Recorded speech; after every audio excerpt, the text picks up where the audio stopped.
Concerns of a looming war in the Arctic are expected to be addressed during this week's NATO Leaders Summit. There's a massive military build-up in the Arctic Circle, with the US, China and Russia all vowing for sway in the region. And a race for resources further increases the likelihood of armed conflict. The frigid north is on a war footing. Recent NATO war games held in the Norwegian snow, the largest in 40 years, made that clear, as the West recognises an apparent rising Russian threat at the top of the world. Russia has remilitarized the Arctic for 10, 12 years heavily, and NATO has done almost nothing, and only recently they woke up and now they are signaling to the other side, we will be ready also.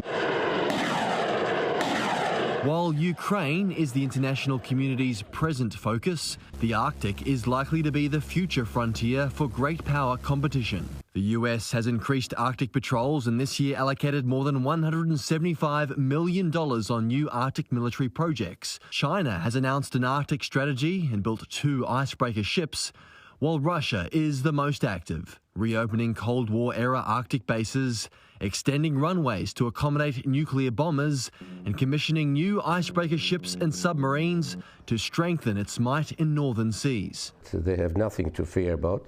Even the Norwegian defense minister, they repeat that there is no immediate military fears. There are fears a race for resources could lead to a boil-over. Thawing ice sheets are revealing new shipping lanes and an estimated $1 trillion worth of rare earth minerals. 30% of the world's untapped gas and 13% of its oil, for so long out of reach, may soon be accessible.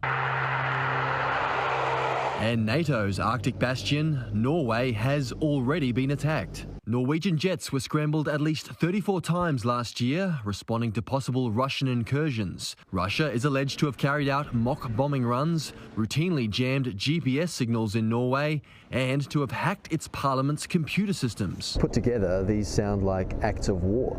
Yeah, in a way you can say that.